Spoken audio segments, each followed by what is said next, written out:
الحياة شوقا إلى المولى أتاي أسلمت روحي للإله.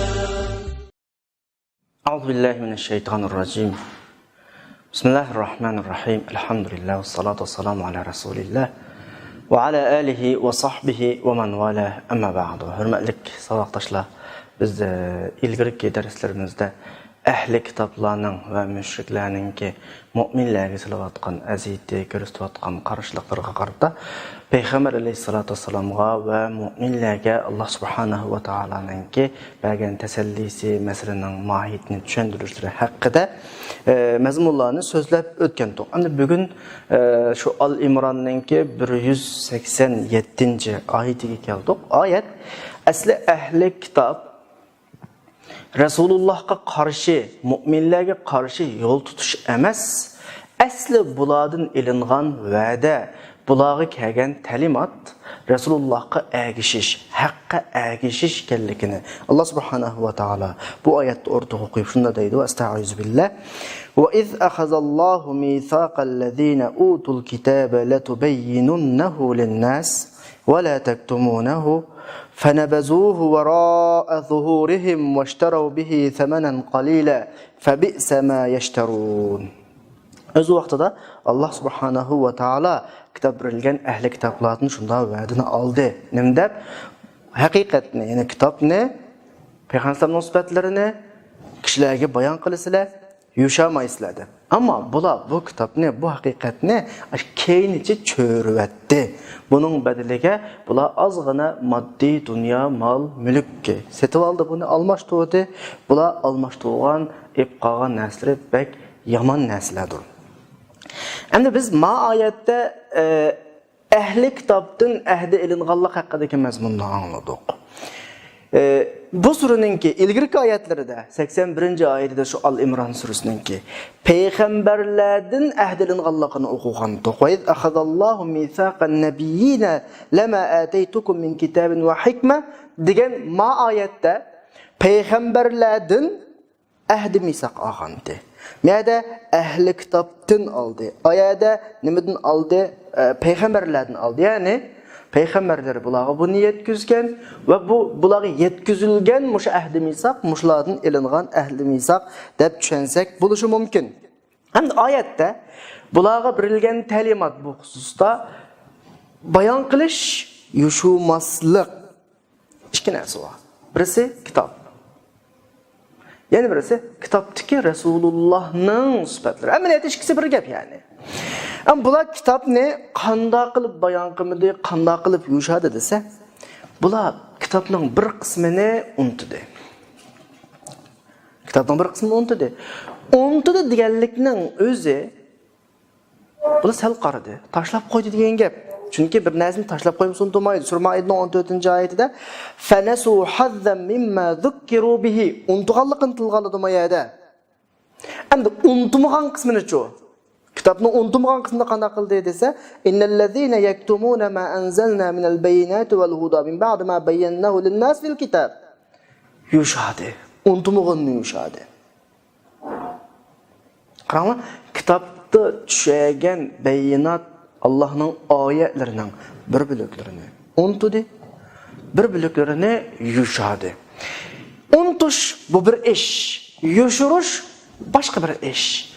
Unutuşun cinayeti başka. Yuşuruş qarga vaqtda biraz tüen. Ama bunun mu cinayet oldu? Neme için? Ehmiyet bäsi unutmaydı. Onu özünün mamının kitabım dep tunusu unutmaydı. Fakat taşlap koygan boğaç unutuydu. Bu bir cinayet olğaçqa bunun mu cinayet yazılıp bunun mu jazalanıdı bula? Ama bunun cazası yuşuruşqa oqşamaydı. Yuşuruşning cazası ig'irroq oldu. Endi bular ikki xil kamchilik oldu bularda. Üçüncü xil kamchiligi birisi unutuş oldu, sal qarash yani ahmiyat bermaslik. İkincisi yuşuruş oldu. Endi üçüncüsü unutup mu boldu qilmay, yuşurup mu boldu qilmay, özrü qosaqdan chiqagan, to'qivagan gap so'zlarini akelib, ma kitap Allah'tan düşken kitapda başkalarına manda gözet. Allah'a yalganı tokudu bula. Sura Bakara'nın ki 79. ayette فَوَيْلٌ لِلَّذ۪ينَ يَكْتُبُونَ الْكِتَابَ بِاَيْدِهِمْ ثُمَّ يَقُولُونَ hada min indillah. Bu xil xususiyatmi ham bularning qishida bor. Demak, ahli kitobda 3 xil ahvol topildi. 3 xil ahvol. Birisi unutish, ikkinchisi yushirish, uchinchisi Allah haqida töhmet to'qish. Yani Allah demagan, tushamagan, avatmagan oyatlarni, so'zlarni oyat sifatida, kitob sifatida xalqning o'ltiruv qana qilish qo'yish.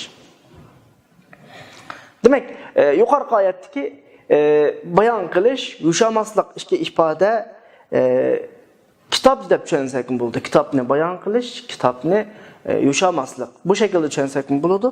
Yoki Resulullah'ның sifatlarini bayon qilish, uni yushamaslik tushunsak bo'ladi. Ikkisi hisobda uchrashadi. Chunki kitobdan hozir biz va ahli kitob haqida nima deyapmiz? Rasulullohga bo'lgan, mu'minlarga bo'lgan qarashlar haqida so'zlayapmiz emasmi?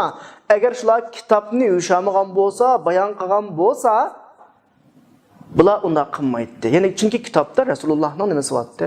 Sifatlari bo'lyapti. Shu ikkisi bir nuqta deb qana qilsak bo'ladi, tushunsak bo'ladi. Andan şu ayette Allah Subhanahu ve Taala mana bir ifade işletti.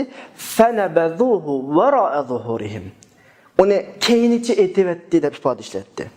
Yani bir narsani etish degan gap odatda normalda biz yaxshi ko'rmagan, yomon ko'radigan, seskindigan narsaga ishlatadigan bir ifode. Qo'limizga qo'rqinchli narsani birisi shunday qo'yib qo'ysa, ko'rib qo'rqibdan tashlayotimiz. Yani etivetimiz yani. Yoki qo'limizga cho'g'din birisini shunday qo'ysa, darhallam taşlatımız endi. Normalde taşlaş udulkaga yerga bo'ladi. Oldiga bo'ladi, o'ngga bo'ladi, solga bo'ladi, keyniga bo'ladi.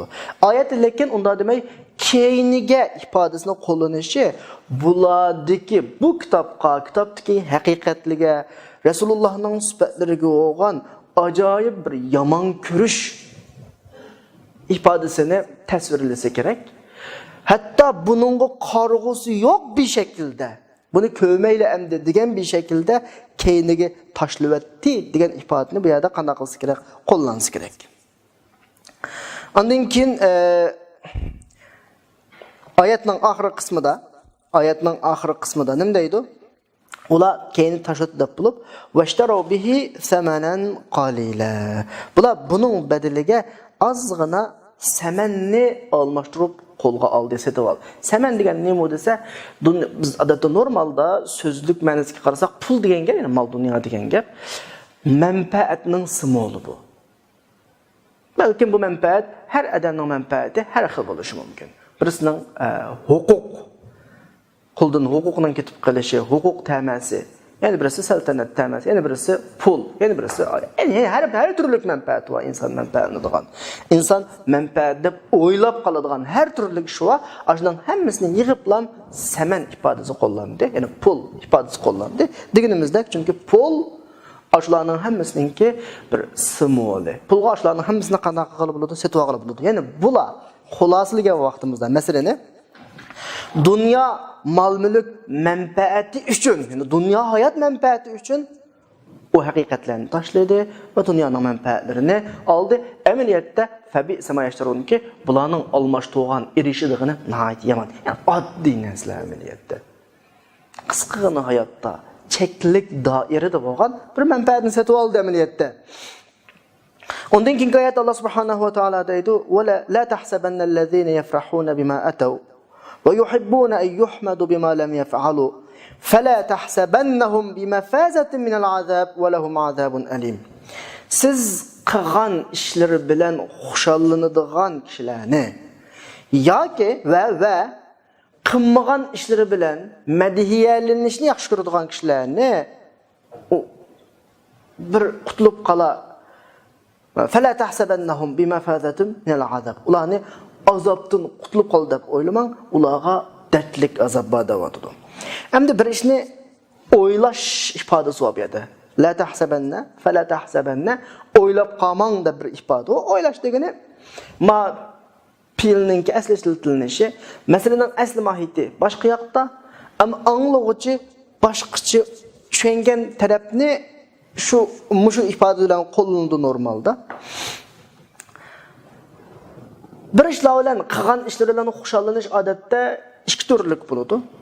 Birisi munofiqlarninki, din dushmanlarininki bu dinga to'sqinlik qilish uchun qilgan etkenleriga qarata o'zicha anda qilib oldik, manda qilib oldik degan shaklda xushal bo'lish. Bu munofiqlarning xushal bo'lishi. Bu oyatda cheklangani bu. Endi mu'minlar chu desa, mu'minlar Allohning yordami, Allohning fazli marhamati, Allohning rahmati bilan xushal bo'ladigan bir ahvol bor mu'minlarda. Masalan, Sura Yunusning 58-oyatida Qul bi fadlillahi va bi rahmatihi fabizalika falyafrahu. Allohning fazli marhamati bilan xushal bo'lsin dedi. Demak, mutlaq xushallash xato emas. Bu yerni xato tushunib olib, xushal bo'lishni xato deb hukm chiqib qolmasin. Xushal bo'lish munofiqlarcha bo'lsa, din dushmanlaricha bo'lsa, qilgan yomon ishlar bilan xushal bo'lsa, mau cheklangan xushal bo'lishiladi. Ammo mu'minlarcha erishgan yaxshiliqi qilib olgan yaxshi ishlar xushal bo'lsa, ma mu'minlarcha xushal bo'lishiladi. Masalan, Qarunning masalasida Sura Qasasninki 76-oyatida iz qala lahu qawmuhu la tafrah innalloha la yuhibbul farihin. Qarunga qavmi sen xushal bo'lma. Alloh bunday xushal bo'lib ketganini yaxshi ko'radi. Masala mutlaq xushallik emas. Allah yaxshi ko'rmaydigan xushallik mutlaq xushallik emas, balki yo'ldan chiqqan, chekidan chiqqan, o'zining qilayotgan yomon ishlari bilan xushal bo'lish Alloh cheklagan nima xushallik bo'ladi. Ammo bayatning oyatini ko'rdik qarindoshlar. Qul bi fadlillahi va bi rahmatihi fabizalika falyafrahu degan oyat va undan keyin bizning hozir o'qiyotgan oyat Qarunga munosabatli oyat 3 oyatni birlashtirganimizda mu'minlarning xushal bo'lishiga buyuryapti Alloh subhanahu va taolo, ma munofiqlarning xushal bo'lishini cheklayapti. Chunki masala nima desa, qilayotgan ishingga qarab bo'ladi. Sening ishing yaxshilik bo'lsa, boshqalarga manfaat yetkazish bo'lsa, Allohning kalimasini yuqori qilish bo'lsa, bu degan tabiiy yo'lliq ham buyurilgan xushallanish. Buning uchun xushallanish kerak har odam. Ammo Allohning yo'llariga to'sqinlik qilish, kishilarga zarar solish, ziyon yetkazish, yomon ishlarni qilish bilan xushal bo'lsa, jinoyat ustiga qilgandan bo'ladi, jinoyat bo'ladi. Chunki yomonlik qilishning o'zi bir jinoyat. Bir inson yomonlik ish qilib qo'ygandan keyin pushaymon qilsa, bu tövbening alomati. Aksicha, o'zi yomon ishni qilib bo'lib yomon ishni qilganning ustiga, o'zining qilgan yomon ishining ustiga xushal bo'lish, mau qilgan yomonligidan ortiq yana bir jinoyat, qo'shnoyat bo'ladi. Cheklangani mau qarindoshlar. Bu oyatda Alloh subhanahu va taolo bizga, mu'minlarga bir immunitet kuchi beradi. Sizlar qarshingizda, sizlarga qarshilik qilayotgan insonlarningki ba'zi ishlardan ko'ranglab ketishi sizlarning psixikanglarni buzmasin. Sizlarning ruhinglarni tushugizmasin. Bularning xushal bo'lganligi, buning oxirgi g'alabaga erishadiganligini, Allohning azobidan qutulib qoladiganligini ifodalamaydi. Ularning xushalligi ahmoqlarcha xushallik. Chunki xatolik o'tkazdi va o'tkazgan xatoligi ularning ishini bearam qilmasdi. Ularni bunda azoblamasdan, aksicha xushal bo'lganlik bu ahmoqlarcha xushal bo'lganlik bu amaliyotda. Anikin bu oyatdagi yana bir masala, mazmun o'ziga oladigan mazmunga misol sifatida desak, ahli kitob Payg'ambar alayhisolatu vasallamning sifatlarini uyushtirib, kitoblarni o'zgartib degandek kishilar bo'lishi mumkin. Chunki oldingi va iz ahadallohu mitsaqallazina utul kitob degan oyatning mazmuni bilan oyatni birlashtirsak, shu yerga berishi mumkin. Mayli ularga bo'lsin, yoki biz oldida tushundirgandek shaklda bo'lsin, inson o'zi qilgan yomon ish bilan xushallanish jinoyat ustiga jinoyat. Ya'ni bir odamning yomonlikni qilib xushal bo'lganligi u odamningki, mana normal yomonlik had hududidan eshib ketgan, chiqib ketgan. O adamning kallasida mau yomonlik, mau yaxshilik deydigan hudud qolmagan, ya'ni o'zini qo'yayotganligining ifodasi. Bo'lganda tabiiyki bu qat-qat jinoyat bo'lishi bu aniq. Ya'ni u odamning haddidan oshgan bir holatini qanday qilish kerak, ifodalash kerak bu mazmun. Chunki bir odamning kallasida yaxshi yomonlikning hududi, had hududi chegarasi aniq bo'lsa, yomonlik qilishi mumkin inson, xatolik o'tkazib selishi mumkin. o'tkazgan xatoligini xatolik deb tunish va buningga vijdonda azroq bir azoblanish bo'lish shakllanadi. Ammo undan halqib qilgan xatoligiga xushal bo'lganligining o'zi buningda bunda yaxshi yomonlik chek-chegarasining asla qolmaganligi buning nazarida hamma narsa barobar o'zini qo'yayotgan inson ekanligining bir ifodasi. Shunga oyat buni qanday qilyotdi? Ig'ir darajada ayiblayotdi. Andikin ayet yani öz ichiga oladigan nuqta munofiqlarga tushishmi mumkin. Munofiqlar Rasululloh bilan bir sapda voy biz musulmon deb bildi turdi. Jangga mansab na qarab baqib voy mening uni men o'tdi, buni men butdi, mening unda o'zram batdi, bunda o'zram batdi qap qoladi. Jihad tugagandan keyin da qarab baqib ha buni tatib oldi xapliqni. Toza issiqda mengib oldi, och qilib oldi. Biz ash xapliqni tatmadik. deb qo'ysak bo'ladi. Rasululloh qaytib kelgandan keyin ya Rasululloh andaqdi, mundaqdi, mening bunda o'zram batdi, u o'g'anti, bu o'g'anti. Bir muncha yolg'onchiliklarni ko'tarib keladi. Bular o'zi uchun mashta qilib, o'zini o'zi xushal qiladi. Mashta qilgan ishlaridan. Ammo bularni nimadan qutqizolmaydi, azobdan qutqizolmaydi degan bir shaklda buni qana qilsam bo'ladi, o'ziga olsin bo'ladi. Yana dedik ya qarindoshlar, takror davatimiz, bir odamning bir jinoyatni o'tkazishning o'zi bir jinoyat. Uning ustiga xushal bo'lish bu qat-qat yani murakkab jinoyat bu. Murakkab jinoyat. Andan bulardagi yana bir ig'ir ish bor. Yani murakkablikning ustiga bir murakkablik bor oyatning oxirisida. Tamam, qilgan ishlaridan xushal olsin. Yapilib oxirisida va yuhibbuna ay yuhmadu bima lam yaf'alu. Endi bular qilmagan ishlar bilanmi madhiyalanishni bular yaxshi ko'radi. Ya'ni qilmagan ishning haqqini oladi bular. Qilmagan ishni o'zining qiladi bular. Mavu 3-chi haddidan texim oshgan jinoyatning eng yuksak bir tarafi. Texim murakkab bir jinoyat. Endi mush oyat amaliyotda qarindoshlar inson hayotidagi ajoyib bir büyük prinsipdan birini bayon qilishi mumkin. Nimishqa? Chunki insonning tabiatida bir ishni qilsa, boshqalarning bu ishni yaxshi bo'pti deb madhiyalini yaxshi ko'radigan bir tabiat bor. Bu xato emas. Ammo ijtimoiy jamiyatning normal muqimligini buzadigan, ishlab chiqarish rattartini buzadigan bir ahvol bor o'rtada. Qur'on mush ahvolni yuqorqi oyatlar hal qilib kerak bu yerda. Qanday hal qilib kerak desa, masalan gapni men boshdan boshlay. Inson bayatni deganimizdek qilgan ishining boshqalar tarafidan yaxshi baholanishni yaxshi ko'radi. Bir inson bir ishni qiladi, kelib voy mashaalloh bu ishingiz nihoyatda go'zal bo'pti, yaxshi qilibdi deyilsa, yoki bir zavod korxona shirkat ishlaydigan odam bo'lsa, yaxshi tirishib ishlagan bo'lsa, buningga idora tarafdan bir mukofot berilsa, masalan madhiya sifatida taqdirlansa, buni texmi qanday qiladi?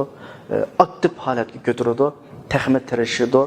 Bu yerda ishlab chiqarishning hajmi, sur'ati eshishi mumkin. Bu xato emas. Gerçi bir nuqtada bo'lay. Alloh rizoligi uchun boshqalarning uni madhiyalishi va yoki boshqa bir mukofotlarini berishini o'ylamasdan qilgan odam bu yuksak maqomda ekan. Hamda hamma odam unda yuksak maqomda bo'lmaydi. Biz hozir undan sal tuvan doiradagi inson haqida so'zlayapmiz. Ko'pincha insonlar shu.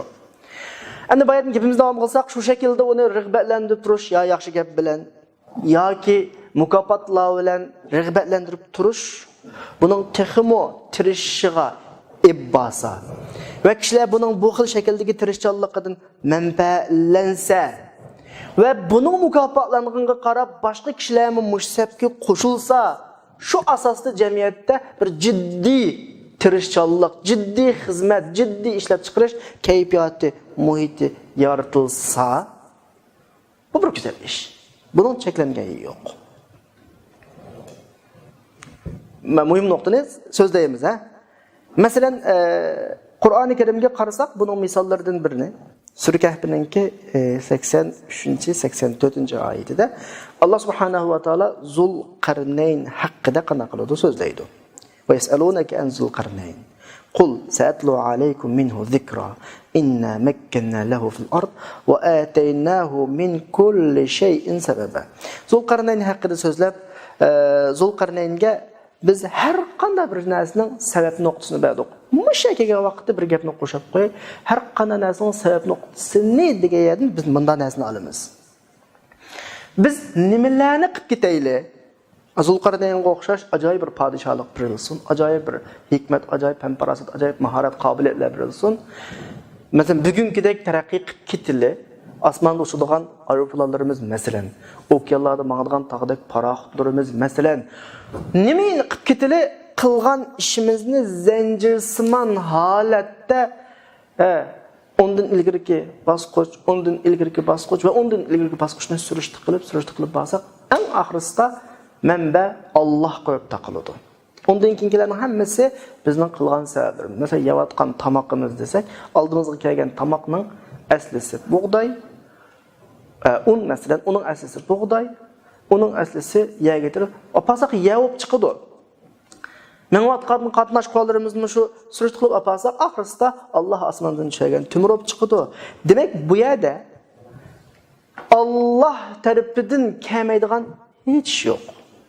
İnsan qanchalik ish qilib kelsin, qanchalik sabablarni qilib, yuqori natijalarni yaratib kelsin, zanjirsimon holatda surishti qilib, tegini surishti qilib olsang, Alloh qo'yib taqshirdi. Bu nuqta bu yerda Zulqarnayn haqida deyilgan gapda davomlashtiriladi. Zulqarnayn haqidagi oyatni davomlashtiryapmiz, qarindoshlar. Hatta iza balaga mag'ribash-shams va wajada taghrub fi ayni hamiyatin. Ashu quyosh patadigan yerga yetib, quyoshninki bir issiq layliq buloqqa petayotgandek bir holatni ko'rdi. Depilib va wajada indaha qawman qulna ya Zulqarnayn. Shu vaqtda ashadin bir qavmni uchratdi. Biz dedik, ey Zulqarnayn, ya buni azoblaysa, buni xatolig'i jazolaysa yoki bularga yaxshilik qilsa. Balkim mushu oyatda bizning tushuncha oladiganimiz Alloh Zulqarnaynga mishada ixtiyorlik beribdi. Azoblasama ixtiyor, uni jazolasama, yaxshilik qilsama ixtiyor. Ya, unda emas. Intilikdan qarasa Allah Zulqarnaynga masalani topshirdi. Qanday masala? Hayotdagi bir qonuniyat bor. Yaxshilik qilgan odam, yaxshi qilgan odam mukofotlanish kerak, yomon ish qilgan odam jazolanish kerak. Zulqarnayn bu nuqtani tushundi, biz uchun olgandek emas. Biz bayatni anglamoq qilam, ya buni jazolaysa, yaxshilik qilsa, ixtiyoring degandek bir angladik ya, biz tushundik. Unda emas. Bu yerda sana topshirdik bu qonuniyatni. Yaxshisini mukofotlaysa, eskilik qilganlarni jazolaysa. Zulqarnayn ashta tushungach, oyatning oxirisida nima deydi? Amma man zalama fasawfa nu'azzibuhu. Zulm qilgan, haddidan oshqanlarni biz azoblaymiz, jazolaymiz. Shunami? Amma man zalama. Yine Zulqarnayn meyada biz butunlay bunu adamını birimiz demasdan ayda edepliklarcha nima deydi? Biz insoncha jazolaymiz uni. İnsanı ha qancha jazolasa insan çek kudret dairesi jazolaydi. Depilib summa yuraddu ila rabbih. Andaki bunun haqiqiy jazosini Alloh tarafiga qaytadi bu. Shu vaqtda azaban nukra. Unda hech mislisiz bir azob bilan Alloh azoblaydi. O'zi degan vaqtda biz azoblaymiz ifodasida nukra yo'q. Ammo Alloh azoblaydi degan nukra bor. Chunki insonchilik azoblaydi. Alloh o'ziga loyiq ravishda bir shaklda azoblaydi. Ondan keyin yaxshilik babiga kelgan vaqtda nima dedi desa, va amma man amana va amila salihan falahu jazaa'ul husna. Kimki iymon etib, yaxshi ish qilsa, buningga go'zal mukofoti bor. Endi biz bu oyatlarni akilishdagi maqsadni nima qarindoshlar? Hayotning qonuniyati shu, asli adolat shu. Yaxshilik qilgan odam o'zining yaxshiligiga erishish kerak. Bayatni degandek, uningga madhiya kerak bo'lsa, madhilash kerak. Loyiq bo'lsa, mukofotga loyiq bo'lsa, mukofotlash kerak, rag'batlantirish kerak. Hayot shunda taraqqiy qiladi. Xatolik o'tkazgan odam jazolanish kerak. Endi ma oyatda hatta bir hadis bor ya, asardan birisi bor. Mallam yashkurunnas, lam yashkurulloh. Kishilarga tashakkur bildirmagan odam Allohga tashakkur bildirgan bo'lmaydi. Chunki kishilarni tashakkur bildirish, madhilash orqali rag'batlantirilmasa, asta-asta qilib, itib baqib, har qancha qilsam shu ahvol shu bo'lganligin, ishlaganlar bilan ishlamaganlar o'xshash bo'lganligin asta qo'yib qo'yadi. Jamiyatning taraqqiyoti to'xtaydi shu yerda. Endi ma oyatdagi ig'ir jinoyat sifatida tilga ilingan masalaga qayda bir qarab chiqinglar. Kimlarni azobdan qutulmaydi desa, va yuhibbuna ay yuhmadu bima lam yaf'alu. Qilmagan ish bilan madiyilinishni yaxshi ko'radigan kishilar azobdan qutulmaydi deydi. Mavodiga amaliyotda bir davlat dasturi qilib tegishlik ish. İctimai jamiyatdagi hokim bilan mahkum o'tiradiki aloqani, bir shirkatning raisi bilan ishchi xizmatchining o'tiradiki aloqani, bir maktabdagi mudir bilan o'qituvchi bilan o'quvchilar o'tirasidagi aloqani belgilaydigan bir prinsip. Ya'ni ishlagan ishlash kerak. Yaxshi ish qilgan mukofotlanish kerak. Shundoq bir unda iborat ishlasak bo'lmaydi, sat iboratlarni. Shunda bir kishilar borki, o'zi qilmaydi, boshqalarning to'pisini talashidi. O'zi qilgannikini talasin tamam, ammo o'zi qilmaydi, qilmaganning to'pisini talashidi. Agar bularga yo'l qo'yilsa, jamiyatning tartibi buziladi. Alloh bularni nəhayət ig'ir azob bilan ogohlantiryapti. Bular azobdan qanoqlanmaydi, qutlanmaydi. Yani o'zi qilmagan ishninki men mukofotni olaman deyilsa, madiyasini olaman deyilsa, eng aqalli mukofot madiya bo'ladi. Bular azobdan qutlanmaydi deyapti. Ma aniq qilganingda bo'lsin. Oyatda azobdan qutlanmaydi degan fala tahsabannahum bimafadati min al-azab deb azobdan qutul. Asli mafaza degan nima desanglar? İnsan endi qutulib qoladigan bo'ldim deb xotirjam bo'ladigan, endi xotirjam bo'ldim-ku deydigan bir holatni mafaza deydi. Ma bayavan cho'lni mafaza deydi. Nima qilsa inson mana o'rmonlik, tog' idirlikning orasida har xil xem xatar ishida menib shunda bir uchiqchilikqa chiqqandan keyin endi tarafdan keladigan dushmanlar yavoyi hayvonlar xem xatarlardan endi qutulib deydigan bir xil kengashlik bo'ladi ya. Shu asosdagi lug'at qutulish istigiga qutulgan bir tuyg'uni ifodalaydi. Unda tuyg'uga kelmisin bular. Qat'iy bular azobdan qanoqlanmaydi, qutlanmaydi deb Alloh subhanahu va taolo oxirida intak shaklda va lahum azabun alim. Bularga qattiq azob bor deyapti. Bir nuqtaga diqqat qilyapmiz qarindoshlarimiz Qur'on darslari jarayonida. Kishining yakka jinoyatlari kechirim qilinishi mumkin. O qadar qo'rqinchli ogohlantirish yo'q. Umumga munosabatlik, boshqalarga munosabatlik ishlarda o'tkazgan jinoyati bak ig'ir tahdidlar bilan tahdid qilinadi. Bugun darslarimizning birisi shu jamiyatning normal intizomi, ishlab chiqarish tuzilmasi tahdid kuchaydigan bir ig'ir nachar oqibatdan birisidan Alloh subhanahu va taolo ogohlantiradi. Bu cho'ng kichik butun ishlarga o'tadi bu oyat. Haqiqatga bosh egish, to'sqinlik qilish, odatdagi normal ijtimoiy turmush, aloqa ishlab chiqarish hammaga mush oyat tushadi. Alloh subhanahu va taolo hammalarni tirishib qurbonlik beradigan, ishlaydigan kishilarning qatorini qilmasin. Qilmagan ishlarimizning mukofotining peshida yuradigan kishilarning qatorini qilmasin. Vaqt munosabati bilan bugun darsimiz to'xtaydi. Va axiru da'vana alhamdulillahi robbil alamin.